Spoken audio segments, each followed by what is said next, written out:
We're live. We're in the building. We back again. Episode 10. Episode 10.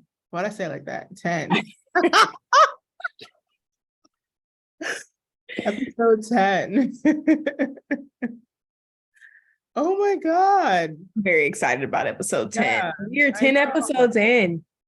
Thank y'all. Welcome to Hear Us Out. I'm River and that's Lottie. What's up, guys? This is the Music and Media Blueprint. Shout out to anybody that's new, just joining us today on episode 10. Seriously, really appreciate it. So, honestly, Lottie, let's get into it. I'm excited. I'm excited about this episode because it's been coming up. This concept has been coming up throughout the last few episodes. Yeah. So, especially last week, because last week we were just like, well, you know how it goes. It's like every episode kind of like leads directly into the next one. So linear in that way. Yes. So what are we talking about today? Today, we are talking about how to go from a music and media fan to a music and media professional. Right here, right now. I love it. I love it. I mean, let's be for real. We all start out as fans. I would hope. Well, to deal with these crazy industries, I would hope that you're at least fan, excited, passionate about who you're going to be working with, what you're going into. I would hope. Yeah, that's right. Not everybody. I guess not everybody starts out as a fan, but most people most people do. I think there's a lot of value too in, not being afraid to embrace being a fan, because in my mind and in my personal opinion, why wouldn't you want to work for a company or with artists or on a team that you're excited about or inspired by or super passionate about? Like, so I know that there is always that notion of like, when you're a professional, like you can't be, which is true, you can't be like, oh my God, can I have your autograph? You can't do that. You can't fan out, but you can still be a fan, because being a fan is just being appreciative of that, creator and their work, like at the most baseline level. So ideally, that level of respect and appreciation and admiration is there. Yeah.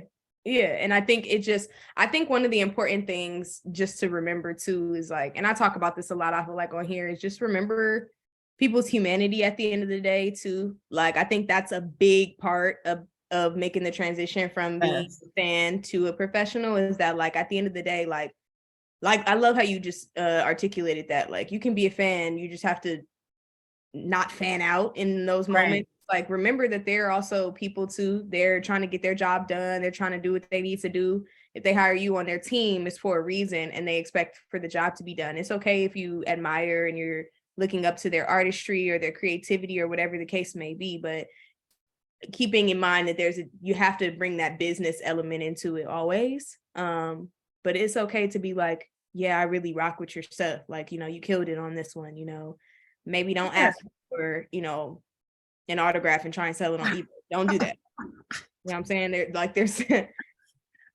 line that shouldn't be crossed. But for the most part, yeah, like I am big on that too, Lottie. I agree 100%. You can be a fan, just try not to fan out in the workplace, in the professional setting. That's all, and that's it. And also, it's like, I think a lot of the times, obviously, like the negative connotation comes from people seeing like stan culture. So they'll be like, oh, the stans are, this, that, and the third. And they're like, harassing someone or doing whatever that they shouldn't do. But that doesn't define fandom overall. And that doesn't define how like the average person feels about whatever artist or whatever else. But we can talk a little bit more specifically about the things that you can do to be able to transition from full-time fan to full-time pro. Ooh, the transition from full-time fan to full-time pro. I like that. Like that? You like that? I just came to that right now. Off top. Yo, off top. That's the one for this episode right there. Mm-hmm. Transition from full-time fan to full-time pro. Okay. Yeah, let's talk about it. You know what? You gave a really, really, really cool example. Was it last? I think it was either last week. Yeah, it was last episode. So I had brought up Olivia Radensky, who I think is phenomenal. She has her own company. And she is someone who started out as essentially a really, really huge Miley Cyrus fan. And she started just blogging about her and writing about her because back in that day, like the blog era was huge. And that was the way that you would be able to write about your favorite artists. And it got to the point where Miley's team hired her. And then she started taking over for like social and all these other things. And she helped with a bunch of different activations, but she still works with her. And it's like, at this point, I feel like it's been 10 years, maybe 5, but it's been like a long time she's been working on her team. And it's like, wow, that in a lot of ways, that's like every fan's dream, right? Like if you're someone who really wants to be professionally associated with your favorite artist, it's like, oh my gosh, I went from just doing something super simple, like having a dedicated fan page, dedicated blog, and then it became a whole thing.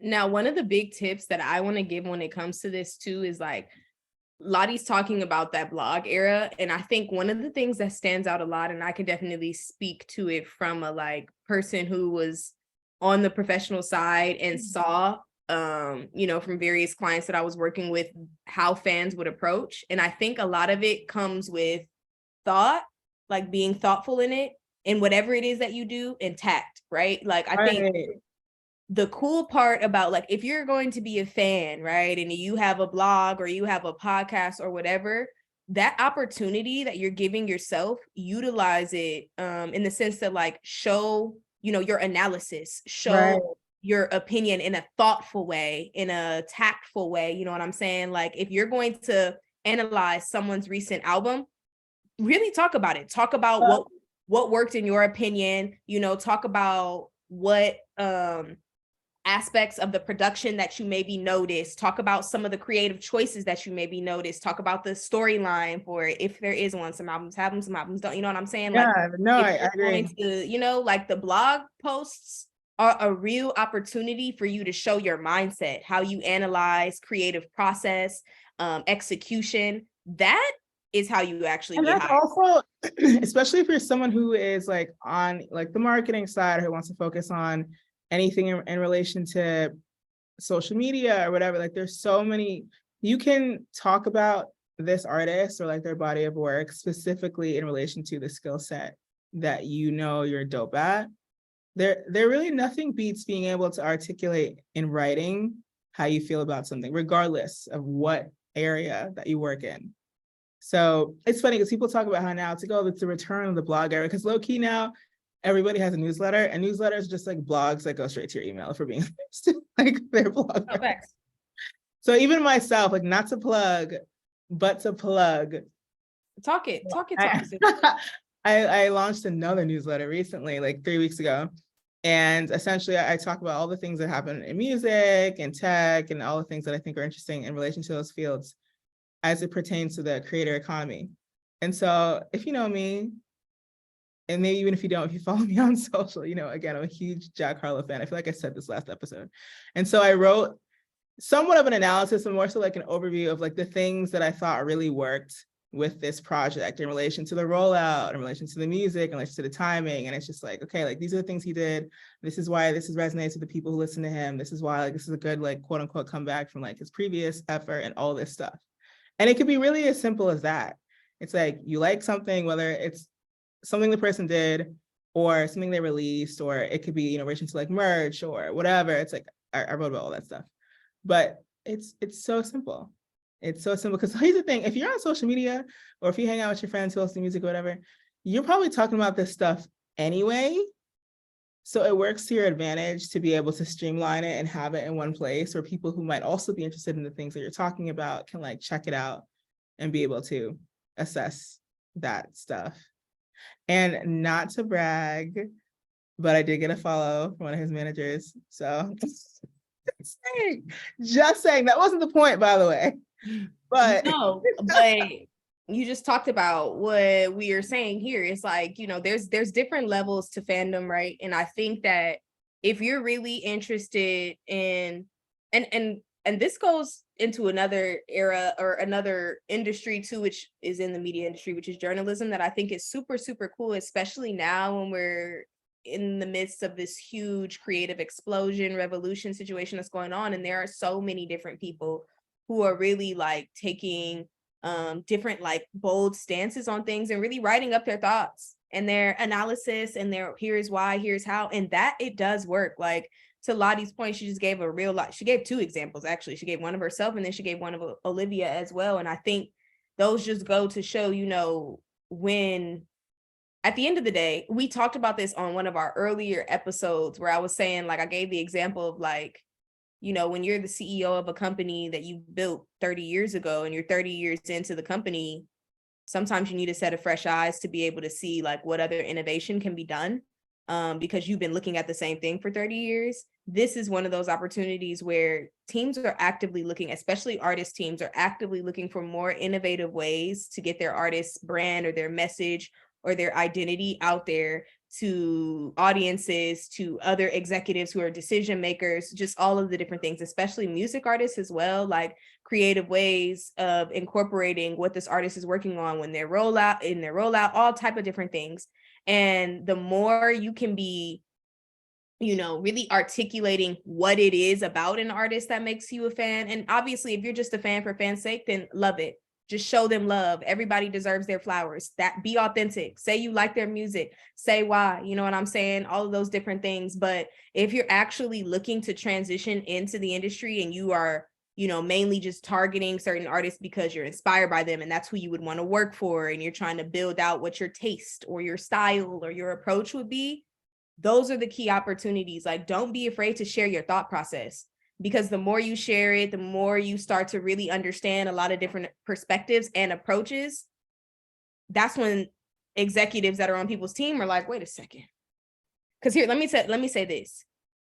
And we see this happen in a lot of industries. It doesn't just happen in music, media, and entertainment. But when someone is like showing that they could be an expert at something, if there's smart people on the team, they're going to be like, wait a minute, no, we need to hire that person, because see, they've been paying attention to all the details that we may not necessarily have the time to pay attention to, because we're trying to, negotiate all these different deals. We're trying to get the tour going. We're trying to get the movie made. We're trying to get the TV show ready. We're trying to get the, the talk show going up at night, all the different things, you know what I mean? So if you can be a fan that's out there and like, you're paying attention to the details, you're paying attention to, okay, wait a minute. I just saw that everybody is wearing the same up and coming designer at the Met. Wait a minute, what's going on here? What analysis can I be doing here? Okay, wait, hold on. Who is this?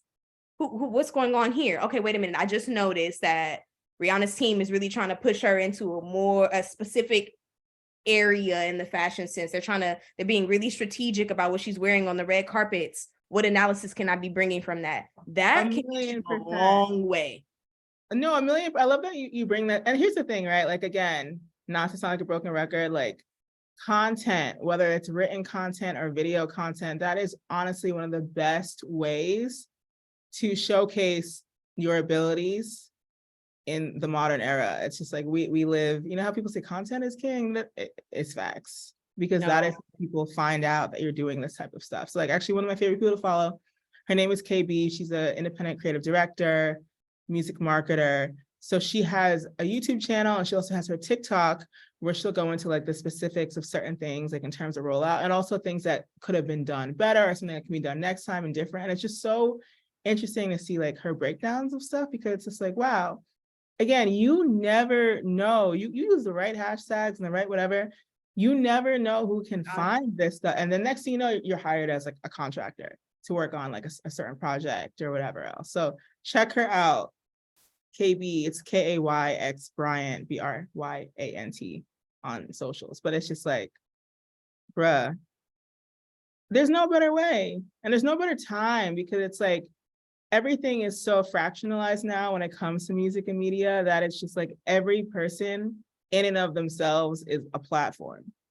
It's like, yes, we have Twitter, we have Twitch, we have TikTok, we have YouTube and all those things, but it's like, people are now looking at, what, if you want to call them creators, influencers, whatever, these people that create these personal brands and talk about these different subjects, they're looking to them for a lot of what's happening, as opposed to this overarching entity that was meant to be like the figurehead in terms of the authority on these things. Oh, yeah, for sure, for sure. And I think because we're in this digital era and it continues, we've talked about this where the entertainment industry, and that's inclusive music, media, honestly, I even say sports as well, like are directly influenced by the technological advancements. And technology, as we all are seeing, is advancing rapidly. These executives and create like who has the time when you're a full-time creative, when you're a full-time manager, when you're a full-time A&R, when you're all those, how in the world are you gonna have the time to be coming up with all of these dope ideas for your clients, for your team, whatever it is that you're doing for your brand, all of this, and also stay in the loop of what's going on the tech front, stay on top of all the digital things? It's a lot. It's a lot. It's a lot. So the more you can be showcasing that you can fill a gap, the better. And I follow a few different people that, again, back to my mentor conversation, or my mentors, but one of them is Danye Taylor, and I love her because She's the shit. She's the fucking shit. I follow her on LinkedIn, on Twitter. That Instagram. girl. She is that girl. girl. Period. I don't care nobody fight me on it. But I give her as an example to your Jack Harlow point. I believe it was Jack Harlow. It was like last year, Mother's Day. It was Mother's Day. Oh my God, yeah, it was Mother's Day because it was the first class promo, and she was like, how I would approach it, literally on on Instagram. She probably did it on other channels as well. But she was like, how I would have approached on a marketing front, the rollout, like what I would have done. And she literally went on there and did a step-by-step of, here's the idea that I would have had. I would have had mothers getting on a first class trip, going, so like it was really dope. I don't want to put her whole thing out there. I just want y'all to go look at it for yourself. Right. No, but go look at it for yourself, run up the likes and all of that good stuff. Drive some traffic to her real quick. But I say that to say, one of the cool things about that is like, she is a good person. Another example, a consultant, creative director, marketing strategist, creative strategist, all of the different things, and putting yourself out there. Like Lottie said earlier, you're a fan. If you have an expertise, especially on this digital stuff, if you have a dope idea for how an artist could be really marketing, maybe a talent that you've noticed that they had, right? Because to our point before, if you're looking up to someone, if you're trying to work with someone, you should be doing research on what they do, what their story is. The more, especially if you're trying to work with an artist, you should know about what their talents are, apart from whatever it is that they're known for. If you follow me on social media, I recently interviewed one of my big sis, Leslie Rosales. She's a legend in the music industry. She is a marketing executive. She just newly got a new position. She's dope. She's dope. She's a marketing executive, formerly at Def Jam, a bunch of different places. And she was talking about, the work that she did with Danny Lee back in the day. And she was like, I knew she liked to dance in addition to being musically oriented. She's a dancer and she's good. So when we were working on the rollout of one of her singles, I was like, let's not just focus on the singing here. Like, you dance. We're going to get you on social media. You're about to do some dance content. And I love Janelle. No, she's really good. That's a good one. She started as a dancer for sure. You know what I'm saying? As a fan, pay attention to the things that the people that you look up to, the artists that you hope to work with, pay attention to what they actually like to do outside of what they may be known for. You know what I'm saying? Somebody on Rihanna's team saw, just like she did, that she actually is way more multifaceted than just singing and creating music. And clearly someone on her team or some people on her team were like, oh yeah, no, we need to double down on this. You said fashion, you said beauty. Oh, great. We're going to create strategies for all of those, and look what happened. You know what I'm saying? And those people probably were fans of hers as well. I mean, I know her entire team is a fan of her. Everyone is. Yeah.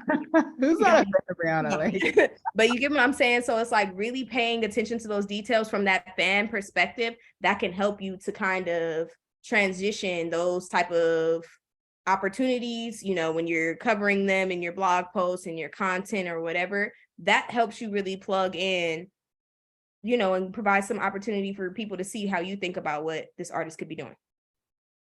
I love it. I love it. Love it. What about, I really am curious to know your thoughts specifically too on like, when it comes to, I hear people talk about this all the time, and I'm like, well, I get that.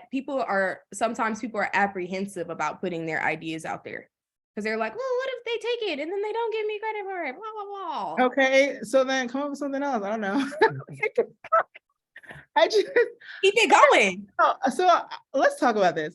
So also, not to segue, but very recently this morning, like there was this whole debate about the terms and service of TikTok, because they're like, oh, like they said, if you post content on there, they have the license to like distribute and display the da, da, da. And I'm like, y'all just realized this today. That person, but it's just like the fear. I think it's a very irrational fear of having your work stolen is because it's posted online. Like, and if it's that big of a deal, copyright it, trademark it, do all the legal things that you need to do to like protect it, register it, whatever.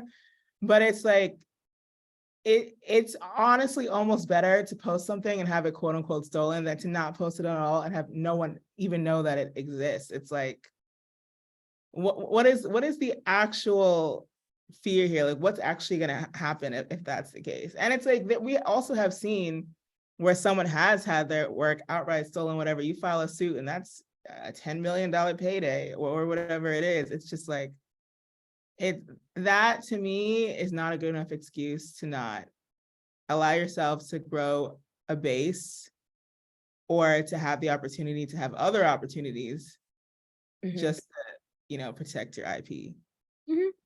Also, like, I'm of the opinion it's like with Big Brother and whatever, all our stuff's already out there anyway. Maybe that's why I don't care. I don't know. I'm like, It is. The minute you so whatever they find or whatever they do, it's already been done, but whatever. Yeah, wrong. No, you're not wrong. And I think that's the cool part too. I feel like in some of the like Twitter spaces that I'll host and stuff like that, like I feel like that's one of the things that, I'm noticing now. People are like kind of apprehensive about putting themselves out there, especially when it comes to the fan stuff. Because they're like, well, what if it comes back to me? And I'm like, look, it's a 50-50 chance. You got to bet on the 50% that it'll work out in your favor. I would much rather work on, it's a 50% chance it's going to work out in my favor. I'm going to bet on that. Right. I'll focus on and it. Double down on that. Double down on that because, and it's hard. I know. Not even like we haven't, like, if anyone here knows Lil Nas X, like he literally had multiple Nicki Minaj fan pages and they found some, questionably stated things on those Twitter accounts. And it's like, it didn't ruin him. He's still here. He's like one of the biggest artists ever. Like, what is it? 14 times, it might be more than that, platinum, like old time road. Like, it didn't derail his career. It's like, even if there is something on there that maybe you shouldn't have said, okay, like this is gonna get scrubbed and then you're gonna apologize and then you're gonna move on. Ideally, you don't have anything incriminating in the first place. But if you do, delete it. And I think too, it's like, look, I feel like that public perception thing is also a big part of it. And we talked about her last week, or I think that was last week or the week before. We talked about like, sometimes you got to just be willing to just say F it and do it. Because I love my favorite social media moment. She does this a lot, but my favorite social media moment was when Keke Palmer tweeted Issa Rae and was like, I just want to be on an episode of Insecure. Oh, it was so and Issa cute. was like, done. It was so cute. She probably was like, damn, sis, why you didn't just hit me up like 3 seasons ago? We could have had you as a like, what's up? So, you know what I mean? It's like, put yourself out there. There's no levels to that. Like, those are two, they did know each other before that because we've seen them things like that. But it's like, it's simple. You know what I mean? Like, don't be afraid to put yourself out there. Advocate for yourself, because if you don't, who will? If you really look up to an artist, look up to we talk about like shooting your shot and stuff. And like every time that you post a piece of content, again, whether that's a TikTok or like a blog post in relation to something that you actually really like and believe in, that's another chance for either that person or a subject that you're writing about or something related to that or someone related to that to see that and be like, wait, we should tap in with this person. I just feel like there's just too many pros to leveraging social media to not utilize it. It's a big tool for visibility for sure. I mean, we all know that, but like, it really, It helps. And if Like you're I said, if you're upcoming, thoughtful, discoverability is everything. and if you're thoughtful It's about it, everything. you have some real like in-depth opinions, strategy that you talk about, that I'm telling y'all, it'll Listen, you just gave the example.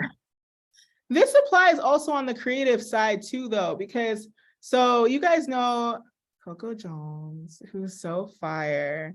Congrats to her having her first Billboard entry with I See You. But prior to that, she had a song called Caliber, which I totally thought was going to be it because like I love that song. And so there's this one independent artist, his name is Chris Patrick, he's a rapper. And she had like you know how artists will have those challenges where it's like, oh, I have an empty verse, like, you know, duet it, da da da. He did the challenge. The craziest feature on TikTok.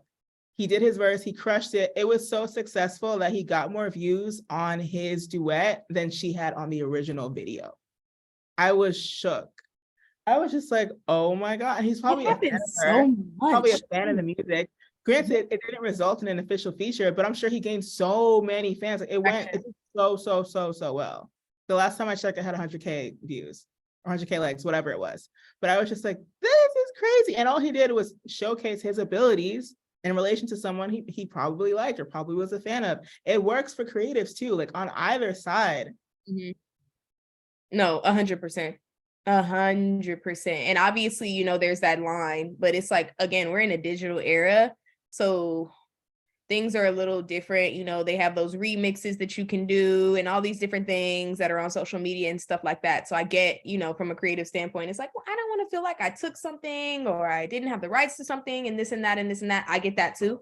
I totally understand that too. I understand the apprehension that could come with that because all the politics and stuff. But sometimes I feel like if there is, you know, I think one of the biggest opportunities you could do as a creative is like, if you're following, you know, if you're a designer and you see a stylist that you really love and you really want to work with, and they post on their story, or even if they talk about it in their interviews, like if you hear them even say, I am big on working with unknown designers. I'm big on, I want to work with designers who are up and coming. I want to work with underground designers. Shoot your shot. That's your opportunity.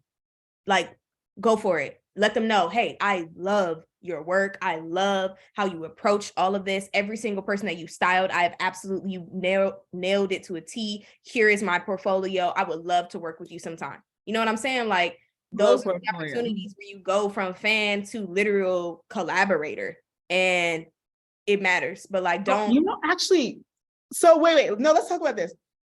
So I don't know if you guys know, there is this one designer, stylist, just fashion guy, right? And he goes by Fucci on socials, but it's Farron Andrea. He actually ended up creative directing a photo shoot for Rihanna for Paper Magazine, RIP Paper Magazine, RIP, oh my God. And it's like, he just had the craziest mood boards. And if I'm not mistaken, she had reached out to him and was just like, yo, like your work is so crazy. Like, how do we do this? And it's just like, imagine being so dope and so forward thinking and so out of this world with everything that you're doing. And again, he had to have the public proof of these things. I think it was like Pinterest or whatever, that the Robin, Rihanna, Fenty is like, I need to work with you. Seriously. And he could have not posted any of that stuff and like, someone's gonna like steal my style, someone's gonna do this, that, and the third. It's like that opportunity, that's a once in a lifetime opportunity. Listen, what's for you is it for was you. on the internet. It can't be taken from me. What's for you is already yours. So don't even worry about it. I need y'all to have abundance mentality. Like, please. I say gotta go. What's for you is for you. And I'm saying that to myself too. What's for you is for you. Can't nobody take that from you. Hello. Net or not. AI. Don't get me started. Don't get me started.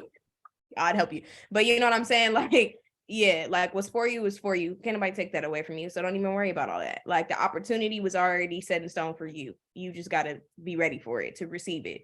But yeah, I love that. That's a fire example too. You know what I'm saying? That's why it spans across. It's not just, you know, this is fashion, music, media, entertainment, all of it, you know.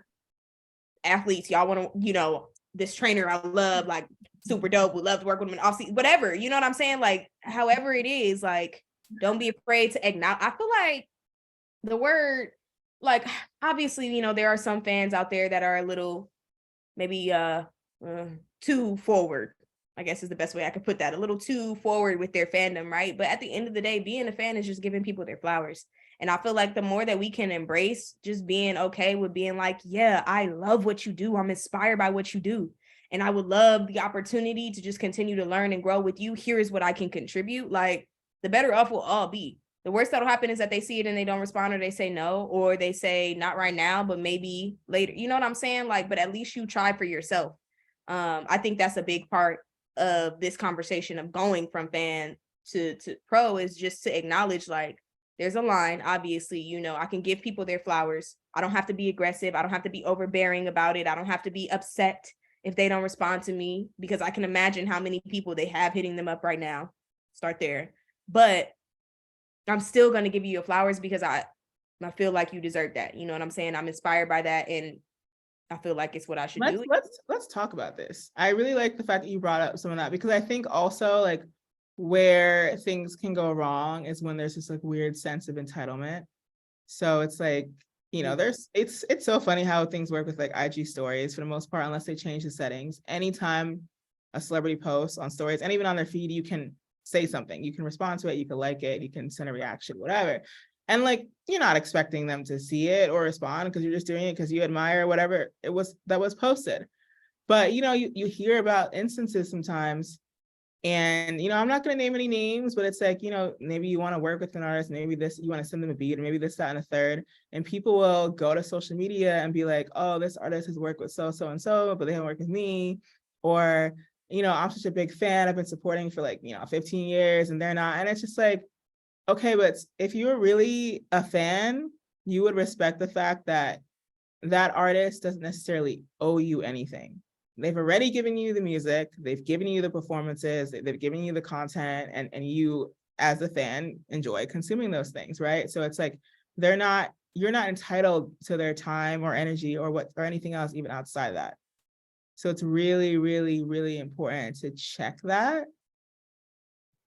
Because yeah, I think you have to differentiate. You have to understand that line. There's a boundary. And I think if you're really interested, and this is for real, like, I'm gonna give some straight up professional advice. Like, if you're really interested in transitioning into, you know, a career in this from that fan position, you have to understand the boundary and you have to understand the line. Like, I think that you know, social media has made artists, celebrities, influencers so accessible. And you know, the press, the media, you know, paparazzi are so intrusive sometimes that we just know so much about people. So we feel so comfortable, especially online, with just coming at people any kind of way. And I will always come back to, if you're trying to transition into this industry in any capacity, like, remember people's humanity. You have to, because that's the only way it's going to work. Like, if you're coming at them, you know what I'm saying, and you've been a fan, but you're on their comments going crazy on people who are anti them, right? And then they get the opportunity to work with you, and now they're like, wait a minute, and I saw you kind of aggressive on social media. Like, are you sure you're ready to handle being on my team? Because you have to have some tact. Not everybody's going to have the best when they come to negotiate with me. You can't just start cursing people out. You know what I'm saying? Like, there's a level of professionalism that still has to be employed when you're making this transition. You know what I mean? Like, you can start off as a fan for sure, but I think it's important to remember too that, like, at the end of the day, artists, creatives, companies, they hire, you know, you to do a certain thing. And so you have to keep a level of professionalism in that. Even though social media makes it feel like that's your homegirl because you know every single thing about her because she posts a lot. So now you feel like you know everything about her, but you don't really think about the fact that you may not. You know what I'm saying? And there's another person on the other side of it. There's somebody's rep on the other side of it. Your reputation is on the other side of it. So I think, you know, you got to really keep that in mind. That professionalism is so key if you're trying to transition from fandom to, you know, a pro. Like, it's possible. I'm not saying you got to be like, hello, I've never like, no, definitely you could give people their flowers, but, you know, keep it, the tact is everything. Like, maybe, you know, if it's the first time meeting, maybe don't be so like, hey, my homeboy, like, you know, maybe not. I don't know. Don't be too familiar, because at the end of the day, like, if you don't know them, then you don't know Don't know them, them. because you just started working with them or whatever, doesn't you necessarily know them. So like you got to Yeah. know what the boundaries are for sure. You may know a lot about them, but you don't actually know them. And not everybody, like, we present what we want people to see on social media. Let's be for, Mhm. you know what I'm saying? So you don't actually know a person just because You just know what was posted, you know what was said in an interview, but you don't know. yeah. So like So keep that in mind for sure. Let me see. Let me check check the out. boundaries. Okay, we're good. But yeah, does anybody have any questions? Let us know. Hit us up on Twitter, hit us up on Twitch. If you have questions, let us know. We will answer them live. Otherwise, we just go and keep going and discussing the thing. So I also wanted to talk about other ways that you can sort of channel fandom into your career. So like again, like it ties a lot to what you already do. So, you know, we talked about like the blogs and newsletters, we talked about fan accounts and fan sites, but there's also really dope ways you can do things with even graphic design, any sort of like user generated content. I've seen some really cool things. And granted, I'm not sure if these people are working with these artists professionally, but like there's one time with Rihanna, who has, you know, one of the dopest fan bases ever. I'm a little biased. Shout out to Rihanna Navy. That basically a whole kind of like book was created for her. So it's like all these different photos and letters and people who are, you know, had maybe they had their fan accounts or the regular accounts or whatever, and they like signed it, and like it was bound together as an actual book and then sent her. I'm not sure how they got in contact with her team and whatnot, but I was like, that is so cool. That is so cool. You even see like the instances of people who be waiting outside artists, you know, like hotels or whatever, their venues or something, and they'll have like a full-blown like painting or print that they did. That's really dope. And then they get that signed and then maybe they gift it to them or whatever. That's a really, really, really cool way to show your appreciation for someone. And it's like, and it's interesting, right? Because it's like, maybe nothing will come out of it. Like maybe like you spend, I don't know, 3 days doing this oil painting that's 48 by 48 inches and you give it to them and nothing. But it's just like, there's so many levels to just that level of dedication. And if you have a video of them taking the art and you know putting it in the car, or you have a before and after of stuff, you post that to social, the likelihood of that going viral is very high. And the next thing you know, you'll have people like commissioning, like, oh, can you make, you know, a painting of my cat or whatever. Yeah. So it's interesting how it can create opportunities, even not necessarily directly related to that artist, but directly related to you and your own skill sets. So that's something that's really, really interesting to, you know, keep in mind as well. I think that, and then also too, all of the like designers out there, like the clothing line owners and things like that. Like one of the biggest things that I've seen as a former team member for like a manager on clients teams and stuff like that is like we often would get merch for clients from brands that were like a fan of that client's brand, you know, fan of that client's, you know, ethos, whatever. And it would be really cool how thoughtful some of these like brand owners would be in the messaging that they would send. Like, hey, I'm sending this to you because, you know, your mission as an artist, your mission as a creative, as a journalist, as a singer, rapper, whatever aligns with the ethos of this brand. You know what I'm saying? Like, and you're a good representation of this brand, and we would be honored to have you wear our stuff. Now, obviously, sometimes it's to the client's discretion, the artist's discretion, whether or not they want to wear it. But that's another way of really. Oh yeah, sending free stuff. Like if they like it, they'll wear it and they'll tag you. And the amount of, and I don't know if it's like paid in exposure, but the amount of exposure that you could get, it could be life changing, honestly. And actually, an example of this, and actually, it was something that she posted herself. So there's this one designer, and she founded this brand called Frisk Me Good. Her name is Sierra Boyd, and it's basically like she upcycles different pieces of things, like most famously like streetwear related, like sneakers and stuff, and she'll make them into like corsets and other types of cute outfits. And then she ended up posting it, I think initially on Twitter, and then it ended up going viral, and all these people were like, oh, this is really ghetto and this, that, and the third. But then she ended up designing something custom for Cardi B. So if you guys don't know, Cardi B has a partnership with Reebok. And so like they used Reebok shoes to be able to make that happen. She did it most recently for Doja Cat. And Doja Cat, I had actually used her corset. She has a partnership with Skechers to perform at the Time 100 gala. And it's like anyone who was watching that in the world saw it. Anyone who has, you know, gone on the Time YouTube or Doja's YouTube has seen it. And it's just like, it's so crazy how you can go from just doing things to posting on social to working with the biggest celebs. Like, and again, like, it was something super niche and unique and kind of like strange. People are like, oh, like you're using sneakers to make clothes. Like that's weird. But that's what made her stand out. And she's worked with Sierra. She's worked with, it's just like, it's crazy how that can go. So check her out, Frisk Me Good on everything. Like awesome, awesome stuff. I love it. I love it. See the fire examples. Like, bottom line, don't be afraid to put yourself out there. We say that every episode, though. No, but and honestly, because that's really it. It's like no matter what you're doing or what you're not doing, if it isn't on the internet, the likelihood of people knowing is slim to none. Unless someone else makes it, you know, word of mouth viral for you. But it's just like, yeah, unless you got like a Keith Lee on your side or something, for the most part, you're gonna have to do some of that yourself, you know? Yeah. I agree. Definitely, you know, obviously the word of mouth approach is one way. I ain't gonna lie, I've definitely gotten most of my opportunities from word of mouth, but at the same time, I do make an effort to try and come back and at least show like, here is what was done. Even if I do it months later, which is typically what I do. But like, but yeah, you know what I mean? Like, I think that at the end of the day, you have to put yourself out there in some capacity. All it takes is that first opportunity. That's why I'm saying, like, just remember when you're being a fan online, you know, be thoughtful in how you do that, because all it takes is one opportunity. And once you're in there that first time, kill it.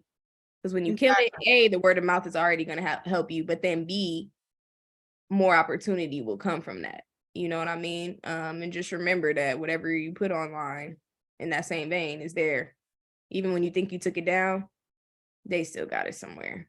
Yeah. So, and that's like probably one of the most important things too. It's like, if you are going to be posting things on the internet, make sure you stand behind that 10 toes, because Thoughtful and intentional with that. Real. This cancel culture. Lord. Yeah, for sure. Wait, do we have... I think that's kind of it from our side. If you have any questions, any more questions, we're more than happy to. Yeah, thank y'all for tuning in to episode 10. Yes. Episode 10, we out here. Yeah, I can't believe it's a 10 episodes. Ah. We really just be going and y'all just be coming and we just be talking. It's a vibe. But yeah, if y'all know you don't have any questions, we're good. We'll let y'all marinate on that, and you know where to find us next week. And if you didn't see so already, we are going to be uploading full episodes to YouTube. So for anybody who's missed us, we got you. Don't worry, we're coming to YouTube. Coming to YouTube, wait for the playlist, and y'all be able to recap everything you've missed. Exactly. But in the meantime, you know, between Instagram, Twitter, LinkedIn, TikTok, we have all the snippets. So catch the snippets in the meantime, but stay ready because we're coming to YouTube. We coming. All right, y'all. Happy Sunday. We will. Oh yeah, we will. Will we see them next week? It's Mother's Day. Are we good? Yes. We'll see them. We'll see like, wait, I'm gonna take care of my mama before and after, but we'll see you. We'll see you next week, y'all. Bye.